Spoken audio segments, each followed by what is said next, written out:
दोस्तों, महाभारत का युद्ध समाप्त हो चुका था और कौरवों की हार हो चुकी थी। तब भगवान श्री कृष्ण ने युधिष्ठिर से कहा, धर्मराज, युद्ध समाप्त हो गया है और साथ ही धर्म की विजय हुई है। अधर्मियों का नाश हुआ है और अब आप राज्याभिषेक की तैयारी करें, राज्य की लगाम अपने हाथों में लें। इस पर दोस्तों युधिष्ठिर ने कहा, प्रभु, हजारों लाखों क्षत्रिय युवकों का रक्त बहा है, अपने कितने स्वजन इस युद्ध में स्वाहा हो गए हैं।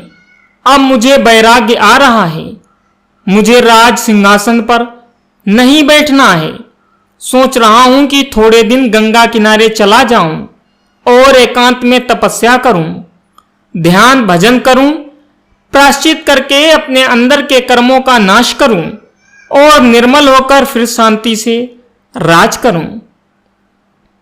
दोस्तों, तब श्री कृष्ण जी मुस्कुराए और कहा, पांडु पुत्र, फिर आप शांति से राज नहीं कर सकेंगे, क्योंकि अब कलयुग का आगमन हो रहा है।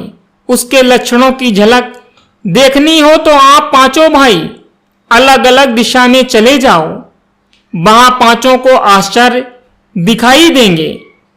आप लोग चले जाओ, वहां से लौट आने पर इस विषय में शाम को बात करेंगे। दोस्तों, इतना सुनने के बाद पांचों भाई वन में चले गए और शाम को लौटे। शाम को लौट आने के बाद श्री कृष्ण जी को पांचों भाइयों ने क्या बताया और श्री कृष्ण ने उसका क्या उत्तर दिया, ये जानने के लिए आप लोग वीडियो को अंत तक जरूर देखें और अच्छी तरह से समझें। लेकिन उससे पहले आप हमारे वीडियो को लाइक भी कर दें। रोजाना इसी प्रकार के आध्यात्मिक वीडियो देखने के लिए चैनल को भी सब्सक्राइब करें। चलिए दोस्तों, अब जानते हैं जरा विस्तार से। दोस्तों, पांचों पांडव भाई पांचों दिशा में निकल गए। सर्वप्रथम युधिष्ठिर ने 2 सूंड वाला हाथी देखा। उसे देखकर धर्मराज दंग रह गए। अर्जुन ने दूसरा आश्चर्य देखा। उत्तर दिशा में एक पक्षी के पंखों पर वेदना मंत्र और धर्म की गाथा लिखी थी। लेकिन दोस्तों, पक्षी मुर्दे का मांस खा रहा था। दोस्तों, भीम ने तीसरा आश्चर्य देखा। एक गाय अपने ही नवजात बछड़े को इस तरह से चाट रही थी कि वह पूरी तरह से लहूलुहान हो गया था, फिर भी वह गाय उसे चाटना बंद नहीं कर रही थी। दोस्तों, चौथे भाई सहदेव ने जो आश्चर्य देखा, 5-6 कुएं आसपास थे। सभी कुओं में पानी छलाछल भरा हुआ था और बीच वाला कुआं बिल्कुल खाली था। दोस्तों, नकुल ने 5वां आश्चर्य देखा। एक पेड़ पहाड़ से नीचे की तरफ लुढ़कती है, यानी एक चट्टान पहाड़ से नीचे की तरफ लुढ़क रही है और रास्ते में वह कई पेड़ों से टकराई पर रुक नहीं सकी।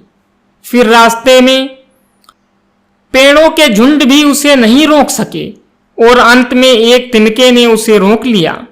यह अजीब आश्चर्य था। पांचों भाई इस तरह आश्चर्य देखकर शाम को श्री कृष्ण के पास पहुंचे। दोस्तों, 2 सूंड वाले हाथी के बारे में भगवान श्री कृष्ण ने कहा कि कलयुग में दोनों तरफ से शोषण करने वाले शासक होंगे। दूसरा आश्चर्य वह पंछी के जिसके पंखों पर शास्त्र लिखा था और वह मुर्दे का मांस खा रहा था। उसका अर्थ था कि कलयुग में मत पंथ संप्रदाय की बात करने वाले बहुत लोग होंगे, परंतु वह मुर्दे की मांस की भांति विषयों की काम करना वाले होंगे। दोस्तों, तीसरा आश्चर्य कि गाय अपने बछड़े को चाट चाट कर लहूलुहान कर रही थी। इसका अर्थ यह है कि कलयुग में मानव पुत्र परिवार का इतना मोह करेगा, इतनी ममता करेगा कि बालकों को अपने पैरों पर खड़ा होने ही नहीं देगा। बच्चों के अंदर का आत्मविश्वास, आत्मनिर्भरता को नष्ट कर देगा। दोस्तों, चौथा आश्चर्य कि चारों बाजू कुएं में पानी था और बीच वाला कुआं खाली था।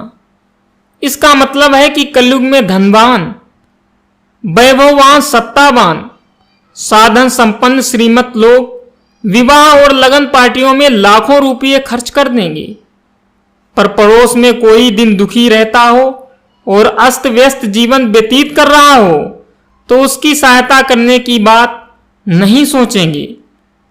अपने घर दिवाली तो सभी मनाते हैं, पर कभी साधन रहित पड़ोसी के घर पर दिवाली मनानी चाहिए और उसके बच्चों को प्यार व स्नेह देना चाहिए और उसकी आर्थिक मदद करनी चाहिए। लेकिन दोस्तों, कलयुग में ऐसे इंसान बहुत से कम होंगे। पांचवा आश्चर्य यह था कि पहाड़ से एक चट्टान लुढ़कती हुई एक तिनके से अटक गई। इसका मतलब कलयुग में मानव के पास धन सत्ता होगी और उसका पतन भी धन सत्ता से ही होगा।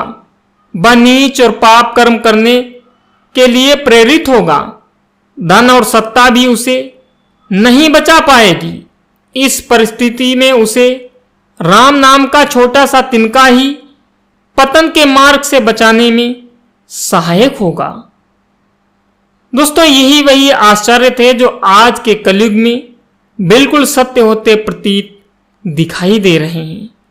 तो आज का वीडियो दोस्तों इतना ही। मैं मिलता हूं अगले वीडियो में किसी नई जानकारी के साथ। तब तक के लिए good bye and thanks for watching my video.